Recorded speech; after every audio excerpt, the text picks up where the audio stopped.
আমি এখন ফাঁকা ফেরিঘাটটাতে একা বসে আছি। ঘাটে অন্য কোনো যাত্রীর দেখা পাচ্ছি না।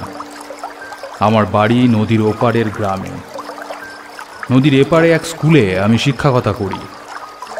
আজ বিকেল 4টের সময় যখন স্কুল শেষ হলো, তখন শুরু হলো মুষলধারে বৃষ্টি এবং মুহুর মুহুর বজ্রপাত। তাই স্কুলে আটকে পড়লাম। বৃষ্টি থামলো একেবারে রাত 9:15। ঝড় বৃষ্টিতে বোধহয় এদিকের ইলেকট্রিকের তার ছিঁড়ে গেছে, তাই চারিপাশ ঘুটঘুটে অন্ধকার। অন্ধকারে বিস্তীর্ণ পথ মাঠের উপর দিয়ে জলকাদা ভেঙে আসতে আমার রীতিমতো ভয় করছিল। ভয় অন্য কিছুর জন্য নয়, সাপ খোপের। তবে টর্চ সঙ্গে ছিল। টর্চের আলোর উপর ভরসা করে সেই দুর্গম কদর্য রাস্তা পার করে যখন নদীর ঘাটে এসে পৌঁছালাম, তখন রাত 9টা বাজে। নদীর রূপ তখন বড়ই ভয়ঙ্কর। ভীষণ বৃষ্টির জলে পরিপূর্ণ হয়ে নদী যেন তখন ফুঁসছে। ছলাক ছলাক শব্দে জল আছড়ে পড়ছে নদীর ঘাটের ওপর। এতক্ষণে আকাশ পরিষ্কার হয়ে গোল থালার মতো চাঁদ বেরিয়েছে। 2-1 দিনের মধ্যেই বোধহয় পূর্ণিমা। চাঁদের আলোয় অন্ধকার নদীবক্ষের দিকে চেয়ে থাকতে থাকতে চোখে যেন কেমন একটা ঘোর লাগছে। দূরে নদীর পাড়ে জঙ্গলের মধ্যে থেকে শিয়ালের ডাক ভেসে আসছে। এই পরিবেশে সেই ডাক এতই ভয়ঙ্কর যে শরীরের মধ্যে শিহরণের অনুভূতি হচ্ছে। চারিদিকে ঝিঁঝি ডাকছে, তার ডাক ছাপিয়ে কানে আসছে ব্যাঙের ডাক। নদীর ওপার থেকে হু হু করে শীতল জলো হাওয়া ধাক্কা মারছে আমার শরীরে। সেই হাওয়াতে থেকে থেকে শরীরটা কেঁপে উঠছে। কেমন যেন একটু শীত শীত অনুভূতি হচ্ছে। প্রকৃতি বড়ই অদ্ভুত। এই কিছুক্ষণ আগে পর্যন্ত যেখানে বৃষ্টি আর বজ্রপাতের শব্দে কান পাতা যাচ্ছিল না, এখন সেখানে চারিপাশ এতই শান্ত, গাছের পাতা থেকে জলবিন্দু নদীতে খসে পড়ার শব্দটুকু পরিষ্কার শোনা যাচ্ছে। চারিদিকে একটা থমথমে ভাব। এখন কোনো মতে বাড়ি পৌঁছাতে পারলে বাঁচি, কিন্তু কোনো নৌকার তো দেখা নেই। তবে কি ঝড় বৃষ্টির জন্য নৌকা পারাপার বন্ধ হয়ে গিয়েছে? তবে তো বড় বিপদ। এখানে কোথায় বা রাত কাটাবো? এক স্কুল যে গ্রামে, সেখানে ফিরে গেলে হয়তো একটা মাথা গোঁজার ঠাঁই হতে পারে। তবে এতটা জলকাদা পেরিয়ে আসতে যা ঝুঁকি পোয়াতে হয়েছে, তাই ফিরে যাওয়ার কথা ভাবলে শরীরের ভেতরটা কেমন করে ওঠে। এখানেই বা থাকবো কোথায়? চারিদিকে একটা জনপ্রাণীর চিহ্ন পর্যন্ত নেই। একটা খড়ের মাচাও দেখা যাচ্ছে না দূর দূরান্তে। আবার বৃষ্টি এলে কি হবে কে জানে। এসব কথা ভাবছি, এমন সময় কানে এলো দাঁড় বাওয়ার শব্দ। সামনের দিকে তাকিয়ে দেখলাম নদীর ওপারটা দেখা যাচ্ছে না। একটা আবছা কুয়াশা ধোঁয়ার মতো চারিদিকটা ঢেকে রেখেছে। তার মধ্যেই একটা হলদে আলোর বিন্দু এগিয়ে আসতে লাগলো ফেরিঘাটের দিকে। সাদা মেঘযুক্ত আকাশে যেন এক টুকরো তারা জেগে উঠল। তার কিছু পরেই দেখলাম ধোঁয়ার চাদর ভেদ করে আমার দিকে এগিয়ে আসছে একটা নৌকা। মাঝি হালের কাছে বসে দাঁড় টানছে। উফ, মনে খুব শান্তি অনুভব করলাম। ভগবান আমায় রক্ষা করেছেন। নৌকা না পেলে কি বিপদই যে হতো। যাক, এখন আর চিন্তার কোনো কারণ নেই। এখন নিজেকে খানিকটা নিশ্চিন্ত মনে হচ্ছে। নৌকার কাছে আসতে মাঝি কর্কশ কণ্ঠে বলল, কে বাবু, ওপারে যাবেন নাকি? আমি তাড়াতাড়ি উত্তর দিলাম, হ্যাঁ, আমি ওপারে যাব বলেই দাঁড়িয়ে আছি। আর বেশি দেরি না করে নৌকায় উঠে পড়লাম।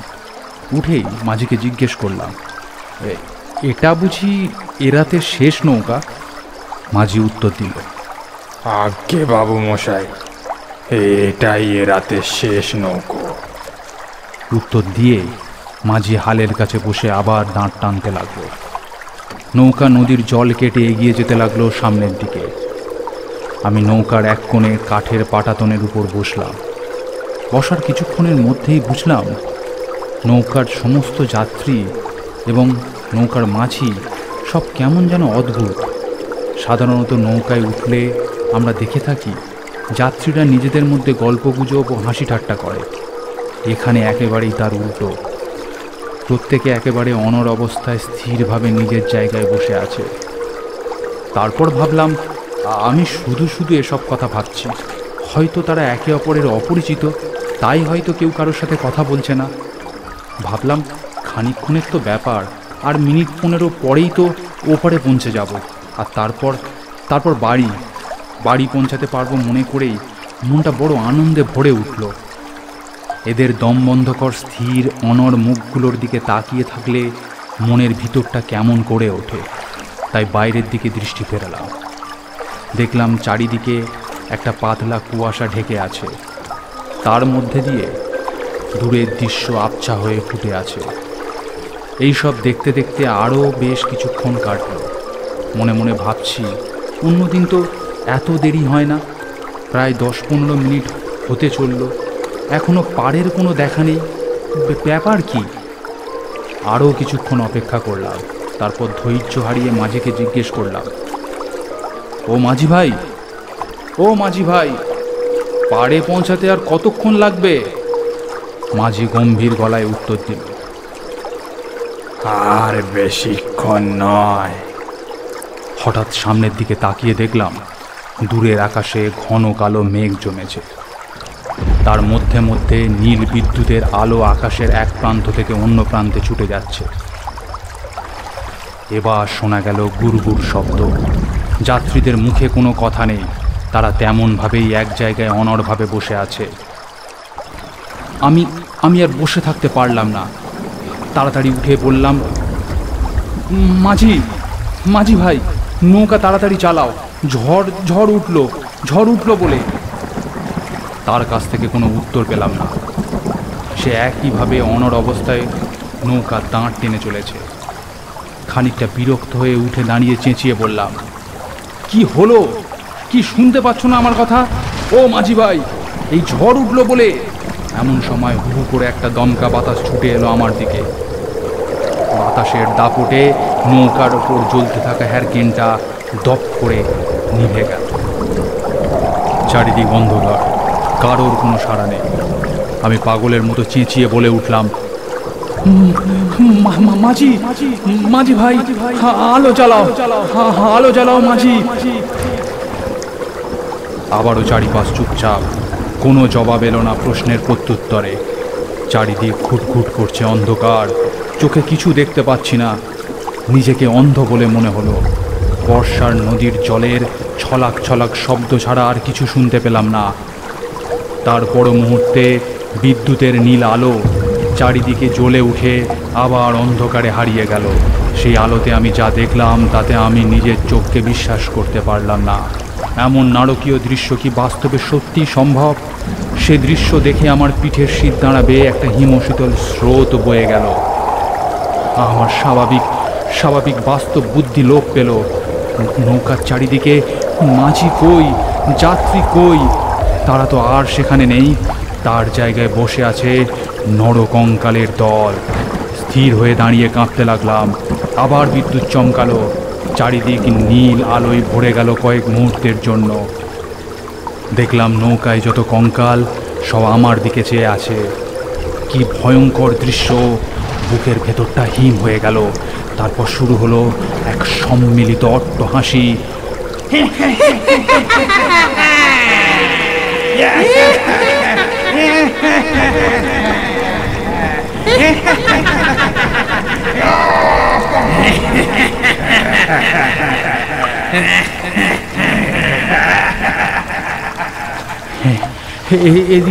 এদিকে হাওয়ার দাপট প্রচণ্ড বেড়ে উঠেছে। নৌকা প্রায় উল্টে যায়। আমি ভয়ে পাগল হয়ে গেলাম। চোখ ঠেলে বেরিয়ে আসতে লাগলো। চিৎকার করে বলে উঠলাম, বাঁচা! কে আছো? বাঁচা! হে ঈশ্বর, আমায় এই চরম বিপদ থেকে উদ্ধার করো।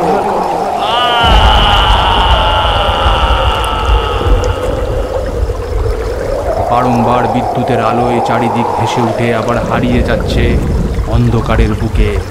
চারিদিক থেকে ভেসে আসতে লাগলো কঙ্কালের অট্টহাসি। ভয়ে,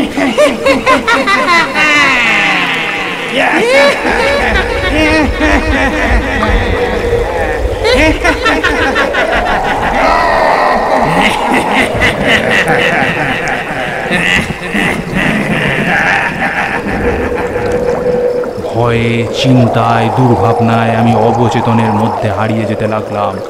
তারপর আর আমার কিছু মনে নেই। জ্ঞান ফিরে এলো কাকের ডাকে। চোখ খুলে দেখলাম দূরের গাছে একটা কাক বসে ডাকছে।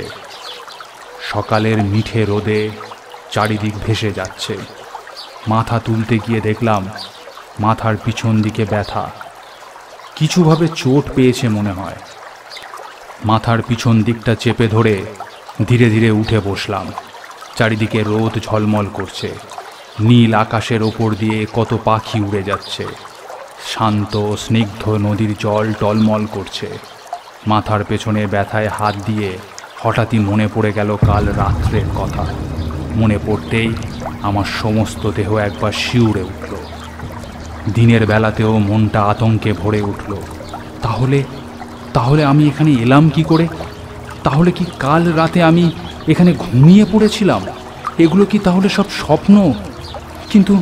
কিন্তু মাথার পেছনের ব্যথাটা তো আর স্বপ্ন বা কল্পনা নয়।